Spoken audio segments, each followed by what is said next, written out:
ನಮಸ್ಕಾರ ರೀ. ನಮಸ್ಕಾರ ಎಲ್ಲ ನಮ್ಮ ದ್ರಾಕ್ಷಿ ಬೆಳೆಗಾರರಿಗೆ ಎಲ್ಲರಿಗೆ ನಮ್ಮ ದ್ರಾಕ್ಷಿ ನಾಡು ಬಿಜಾಪುರ ಯೂಟ್ಯೂಬ್ ಚಾನಲ್ಗೆ ಸ್ವಾಗತ ಅಂತ ಹೇಳ್ತಾ, ಇನ್ನು ದ್ರಾಕ್ಷಿ ಬಗ್ಗೆ ನಾವು ಇನ್ಫಾರ್ಮೇಶನ್ ಕೊಡೋ ಒಂದು ವಿಡಿಯೋ ಸ್ಟಾರ್ಟ್ ಮಾಡಿ ಭಾಳ ದಿನ ಆಯ್ತು. ಇಲ್ಲಿ ತನಕ ಸಾಕಷ್ಟು ಸಪೋರ್ಟ್ ಸಿಕ್ಕೈತಿ, ಇನ್ ಮುಂದೆನೂ ಹಂಗ ಇರ್ಲಿ ಅಂತ ಹೇಳ್ತಾ ಎಲ್ಲರೂ ನಮ್ಮ ಬಯೋದಾಗ ವಾಟ್ಸಪ್ ಗ್ರೂಪ್ ಲಿಂಕ್ ಇರ್ತೈತಿ. ಅಲ್ಲಿ ವಾಟ್ಸಪ್ ಗ್ರೂಪ್ ಲಿಂಕಿಗೆ ನೀವು ಜಾಯ್ನ್ ಆಗೋದ್ರಿಂದ ಅಲ್ಲಿ ಸಾಕಷ್ಟು ಡಿಸ್ಕಷನ್ ನಡೀತೈತಿ. ಅದರೊಳಗೂ ನೀವು ತಿಳ್ಕೊಬೋದು ಏನು ವಿಷಯ ಬೇಕಂತೇಳಿ. ಆಮೇಲೆ ಏನೇ ಡೌಟ್ಸ್ ಇದ್ರು ಅಲ್ಲಿ ಕ್ಲಿಯರ್ ಮಾಡೋಷ್ಟು ಎಲ್ಲರೂ ಸಾಕಷ್ಟು ತಿಳ್ಕೊಂಡವರು ಸ್ವಲ್ಪ ಅನುಭವಸ್ಥರು ಇರ್ತಾರ. ಅಲ್ಲಿನೂ ನಿಮ್ಗೆ ದ್ರಾಕ್ಷಿ ಬಗ್ಗೆ ಏನು ಇನ್ಫಾರ್ಮೇಶನ್ ಬೇಕಿದ್ರೆ ಸಿಗ್ತೈತಿ. ಹಿಂಗಾಗಿ ಅದೊಂದು ಉಪಯೋಗ ಐತಿ. ಆಮೇಲೆ ನಮ್ಮ ಚಾನಲ್ ನೀವು ಸಬ್ಸ್ಕ್ರೈಬ್ ಮಾಡೋದ್ರಿಂದ ಏನೈತಿ, ನಮ್ಗೆ ಪ್ರೋತ್ಸಾಹನೂ ಕೊಟ್ಟಂಗೆ ಆಕೈತಿ. ಆಮೇಲೆ ನಾವು ವಿಡಿಯೋ ಮಾಡೋದು ಯಾವಾಗ ನಾವು ಅಪ್ಲೋಡ್ ಮಾಡ್ತೀವಲ್ಲ, ಅದು ನಿಮ್ಗೆ ಫಸ್ಟ್ ನೋಟಿಫಿಕೇಶನ್ ಬರ್ತೈತಿ ಅಂತ ಹೇಳ್ತಾನೆ. ಇನ್ನು ವಿಡಿಯೋ ಇವತ್ತು ಮಾಡೋ ಉದ್ದೇಶ ಏನಪ್ಪಾ ಅಂತಂದ್ರೆ, ನಮ್ಗೆ ಕಾಯಿ ಸೀಸನ್ ಒಳಗ ಸ್ಟೆಮ್ ಬರೋರು ಅಂದ್ರೆ ನೀವು ಡೊನ್ನಿ ಹುಳ ಕಡಿತಾವು, ಗಿಡ ಎಲ್ಲ ತೂತ್ ಮಾಡ್ತಾವು, ಅಂತ ಗಿಡ ಒಣಗದಂಗ ಆಕೈತ್ಲೆ. ಆ ಟೈಮಿಂದ ಒಂದು ಕವರ್ ನಾವು ಯಾವಾಗ ಮಾಡ್ಕೋಬೇಕಪ್ಪ ಅಂತೇಳಿ ನಾ ಆಲ್ರೆಡಿ ಒಂದು ವಿಡಿಯೋ ಮಾಡಿ ಹಾಕಿದ್ದೆ, ನೀವು ಅದನ್ನ ನೋಡಿರ್ಬೋದು.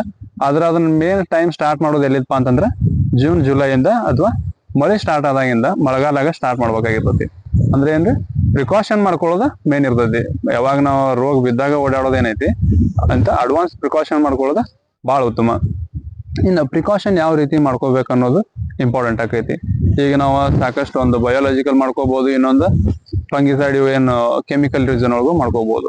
ಬಯೋಲಾಜಿಕಲ್ ಫಸ್ಟ್ ನಾ ಪ್ರಿಫರೆನ್ಸ್ ಕೊಡ್ತೀನಿ. ಯಾಕಪ್ಪ ಅಂತಂದ್ರೆ ನಮ್ ಗಿಡಕ್ಕೂ ಪೆಟ್ ಕೊಡಬಾರ್ದು ಮತ್ತು ಜಮೀನು ಹಾಳಾಗಬಾರ್ದು. ಇನ್ನು ಗಿಡಕ್ಕೆ ಯಾವ ರೀತಿ ಪೆಟ್ ಕೊಡ್ತೈತಪ್ಪ ಅಂತಂದ್ರೆ ರೂಟ್ ಸ್ಟಾಕ್ ಆಗಿಬಿಡ್ತೈತಿ.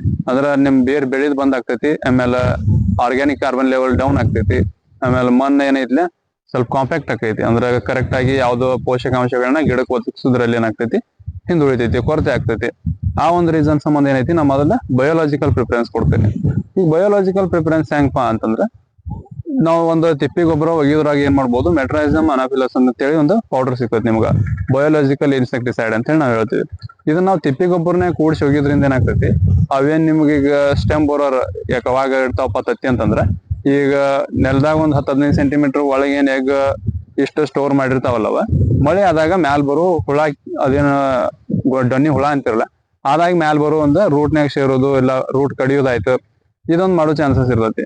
ಅವಾಗ ಏನೈತಿ, ಈ ಮೆಟ್ರೈಸಿಮ್ ನಾವು ಮ್ಯಾಲ ತಿಪ್ಪಿ ಗೊಬ್ಬರ ಒಳಗೂ ಬಿಟ್ರ ಮಿಕ್ಸ್ ಮಾಡಿ ಹೋಗೋದ್ರ ನಡಿತೈತಿ. ಆಮೇಲೆ ನಾವು ಡ್ರಿಪ್ನ್ಯಾಗ ಕೊಟ್ರು ನಡಿತೈತಿ. ಅದು ಮಿಕ್ಸ್ ಮಾಡಿ ಹೋಗಿದ್ರಿಂದ ಅದು ನಾವು ಗೊಬ್ಬರ ಮುಖಾಂತರ ನೆಲಕ್ಕೆ ಇಳಿದ ಅದ್ರೊಳಗೆ ಇರ್ತಕ್ಕಂಥ ಅವೇನ್ ಸ್ಟೆಮ್ ಬರೋರ್ ಎಗ್ಸ್ ಆಗಿರ್ಬೋದು ಮತ್ತೆ ಹುಳ ಆಗಿರ್ಬೋದು, ಅದ್ರ ಮ್ಯಾಲ ಕೂತ ಅದ್ರ ಮೇಲೆ ಒಂದು ಫಂಗಸ್ ಬೆಳೆದ ಅದನ್ನೊಂದು ಕೊಲ್ಲುವಂತ ಒಂದು ಕೆಲಸ ಏನ್ ಮಾಡ್ತೈತಿ, ಮೆಟ್ರೈಸಮ್ ಅನಾಫಿಲಸ್ ಮಾಡ್ತೈತಿ. ಇನ್ನ ಎರಡನೇದಾಗಿ ಏನೈತಿ, ಇನ್ನೊಂದು ನಾವು ಪ್ರಾಕ್ಟಿಕಲ್ ಆಗಿ ಮಾಡ್ಕೋಬಹುದು. ಸ್ವಲ್ಪ ಸಾಮಾನ್ಯ ಕಬ್ಬಿನ ಪಡೆದವರೆಲ್ಲ ಮಾಡ್ಕೊಂತಾರ, ಒಂದು ಬಲ್ಪ್ ಹಾಕಿ ತಳಗ್ ಸೀಮೆ ಎಣ್ಣೆದು ಇಲ್ಲ ಪೆಟ್ರೋಲ್ದು ಏನೋ ಒಂದು ಇಟ್ಕಿಸಿಂದ್ರ ಅವ್ರು ಬುಟ್ಟಿ ಒಳಗೆ ಹುಳಾಕಿ ಅಡವಿ ಮಾಡಿ ಅದನ್ನ ಪಂಕದ ಹುಳ ಇರ್ತಾನ ಕೊಲ್ತಾರ. ಆ ರೀತಿನೂ ಮಾಡ್ಬೋದು. ಬಟ್ ನಮ್ ದ್ರಾಕ್ಷಿದವರಿಗೆ ಆತರ ಆಗಂಗಿಲ್ಲ. ಒಂದು ಬಯೋಲಾಜಿಕಲ್ ಒಳಗೆ ಇದನ್ನ ಮಾಡ್ಕೋಬಹುದು. ಇನ್ನೊಂದು ನಮ್ದು ಫಿಬಿಯಂ ಬರ್ತೈತಿ, ಪೆಟ್ರಿಕ್ಯುಲಮ್, ಬೆವೇರಿಯಾ ಮತ್ತು ಮೆಟ್ರೈಸಿಮ್ ಅಂತ ಹೇಳಿ. ಅದನ್ನ ನಾವು ಡ್ರಿಪ್ ಮುಖಾಂತರನು ಕೊಡ್ಬೋದು, ಇಲ್ಲ ನಾವು ಇದ್ರೊಳಗೆ ನಾವು ಏನ್ ಡ್ರೆಂಚಿಂಗ್ ಅಂತೀವಲ್ಲ, ಡ್ರೆಂಚಿಂಗ್ ಮಾಡೋ ಮುಖಾಂತರನು ಕೊಡ್ಬೋದು. ಅದರಿಂದನೂ ನಮಗೆ ಏನಾಗ್ತೈತಿ, ಸ್ಟೆಮ್ ಬೋರರ್ ಕವರ್ ಆಕೈತಿ. ಇನ್ನ ನೆಕ್ಸ್ಟ್ ನೋಡೋದಾತಂದ್ರ, ಈಗ ಸದ್ಯದಾಗ ಟ್ರೆಂಡ್ನಾಗ ಇರೋದು ಬಟ್ಲರ್ ಅಂತೇಳಿ ಒಂದು ಪೌಡರ್ ಐತಿ.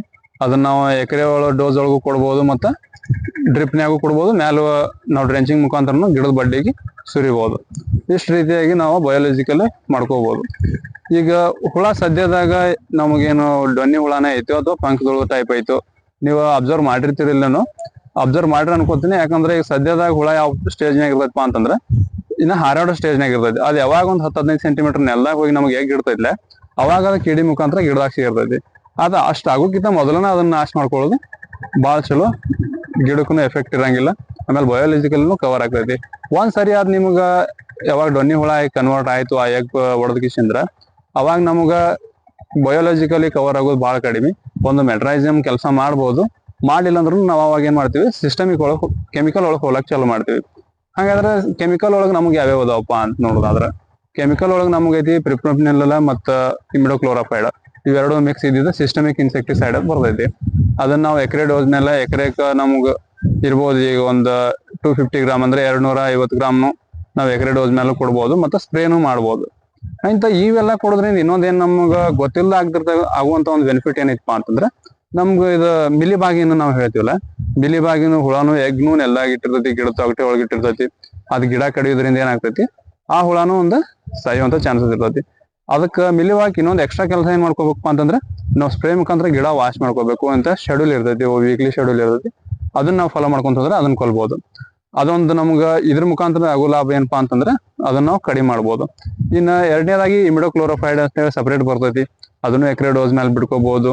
ಆಮೇಲೆ ನಮ್ಗ ಈಗ ಕ್ಲೋರೋ 50 EC ಅಂತ ಬರ್ತೈತಿ, ಕ್ಲೋರೋಪಾಸ್ 50 AC, ಅದನ್ನು ಎಕರೆ ಲೀಟರ್ ಡೋಸ್ ಮೇಲೂ ಬಿಡ್ತೇವೆ ನಾವು. ಇನ್ನ ಥೈಮೋಮ್ಯಾಕ್ಸ್ ಇಂದ ನಾವು ಸ್ಲೇರ್ ಪೋ ಅಂತ ಏನ್ ಹೇಳ್ತೀವಲ್ಲ, ಸ್ಲೇರ್ ಪೋ ಎಕರೆ ನಾವು ಗಿಡಕ್ಕೆ ಮಿನಿಮಮ್ ಏನಿಲ್ಲ ಒಂದು 2 ml ಬರುವಂಗ ಅಷ್ಟೊಂದು ಡೋಸ್ ಇಟ್ಕೊಂಡು ನಾವು ಎಕರೆ ಡೋಸ್ ಮೇಲೂ ನೆಲಕ್ಕೆ ಕೊಡ್ಬೋದು ಮತ್ತು ಮ್ಯಾಲೂ ಹೊಡಿಬಹುದು.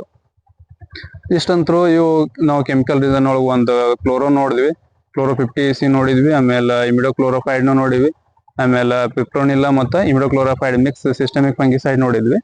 ಆಮ್ಯಾಗ ನಾ ಹೇಳೋದೇನಪ್ಪಾ ಅಂತಂದ್ರೆ ಈಗ ಇಡಾನಂತರ ಮೊದ್ಲಿಂತನ ನಿಮಗೆ ಗೊತ್ತದಾವು ಇವ್ ಯಾವ್ಯಾವ ಇನ್ನೂ ಸಾಕಷ್ಟು ಅದಾವ ಮಾರ್ಕೆಟ್ನಾಗ ಅವೈಲೇಬಲ್. ಇವು ಬಯೋಲಾಜಿಕಲ್ ಆಯ್ತು ಮತ್ತು ಕೆಮಿಕಲ್ ರೀಸನ್ ಒಳಗಾಯ್ತು. ಇಷ್ಟು ರೀತಿ ಒಳಗೆ ನಾವೇನೈತಿ ಕವರ್ ಮಾಡ್ಕೋಬಹುದು ಸ್ಟೆಮ್ ಬೋರರ್ನ. ಇನ್ನ ಇದು ನಾವ್ ಯಾವಾಗ ಬಿಟ್ಕೊಂತ ಬಂದಿವಪ್ಪ ಅಂತಂದ್ರೆ ಈ ಜುಲೈ ಏನ್ ಮಳೆ ಸ್ಟಾರ್ಟ್ ಆಯ್ತಲ್ಲ ಅವಾಗಿಂದ 1-2 ಕೈ ಬಿಟ್ಟೇವಿ. ಇನ್ನ ಲಾಸ್ಟ್ ಇನ್ನೊಂದು ಡೋಸ್ ನಾವು ಕೊಡೋದ್ರಿಂದ ಏನಾಗ್ತೈತಿ, ಕಂಪ್ಲೀಟ್ ಆಗಿ ಅದ್ರ ಎಗ್ ನಾಶ ಆಗ್ತಾವ ಅಂದ್ರ ನಮಗೇನೈತಿ ಪೂರಾ ಕವರ್ ಸಿಗ್ತೈತಿ ಅದ್ರದ. ಇನ್ನ ಇವು ಕೆಮಿಕಲ್ ಬಿಡೋದ್ರಿಂದ ನಾ ನಿಮ್ಗೆ ಹೇಳಿದೆ ಅಡವಿ ಕಾಂಪ್ಯಾಕ್ಟ್ ಆಕೈತಿ. ಅದಕ್ಕೆ ಏನೇನ್ ಮಾಡ್ಕೋಬೇಕು ಅಂತೇಳಿ ಅದಕ್ಕೆ ಏನ್ ನಾವು ಸೊಲ್ಯೂಷನ್ ಮಾಡ್ಕೋಬೇಕು.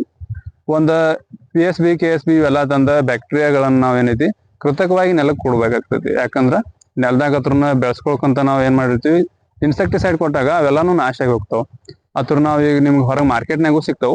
ಇಲ್ಲಾಂದ್ರೆ ನಿಮ್ಮಲ್ಲಿ ಅಗ್ರಿಕಲ್ಚರ್ ಕಾಲೇಜ್ ಈಗ ನಮ್ ಬಿಜಾಪುರದ ಹಿಟ್ನಳ್ಳಿ ಫಾರ್ಮಿಂಗ್ ಐತಲ್ಲ ಆ ತರ ಇದ್ದಲ್ಲಿ ನೀವು ತಂದ ಬ್ಯಾಕ್ಟೀರಿಯಾಗಳನ್ನ ಏನ್ ಮಾಡ್ಬೇಕಾಗ್ತದೆ ಮಣ್ಣಿನೊಳಗೆ ಆಡ್ ಮಾಡ್ಬೇಕಂದ್ರೆ ನಾವು ಅದ್ರ ಸಂಕುಲವನ್ನು ಹೆಚ್ಚಿಸ್ಬೇಕಂತಂದ್ರ ಈಗ ನಾವ್ ಏನ್ ಮಾಡ್ಬೇಕು, ಆಡ್ ಮಾಡ್ಬೇಕಾಗ್ತೈತಿ, ಮ್ಯಾನ್ಯುವಲಿ ಆಡ್ ಮಾಡ್ಬೇಕಾಗ್ತೈತಿ.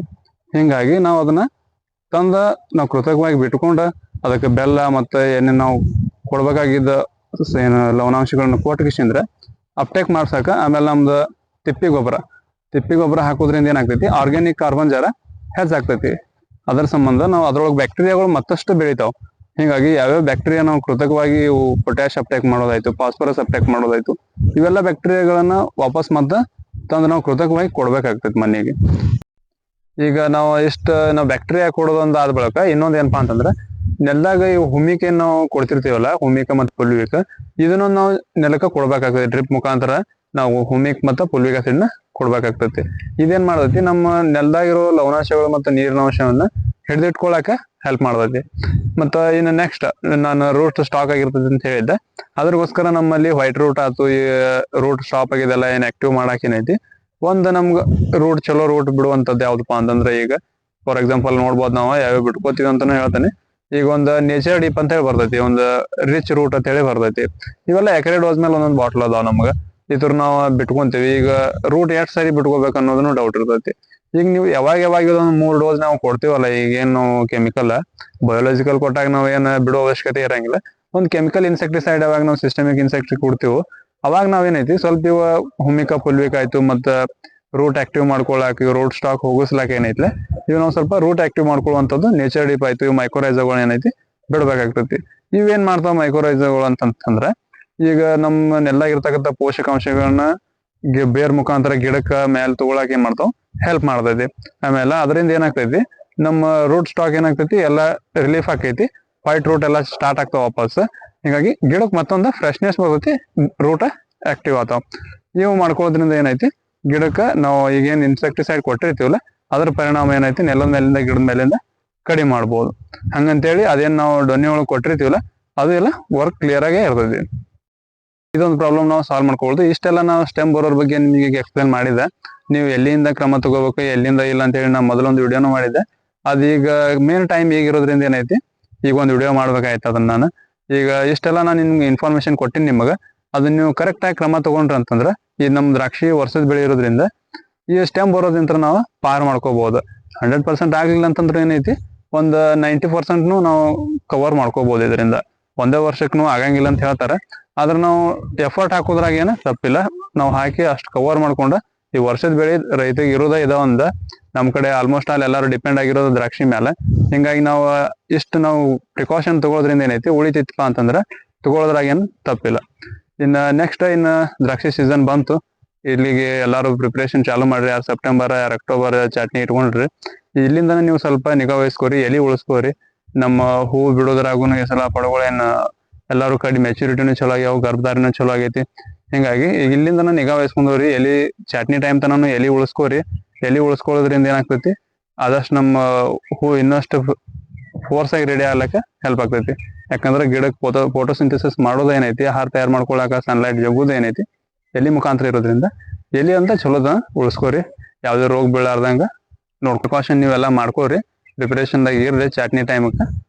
ಸಿಗೋಣ ನೆಕ್ಸ್ಟ್ ವಿಡಿಯೋದ. ನಮಸ್ಕಾರ.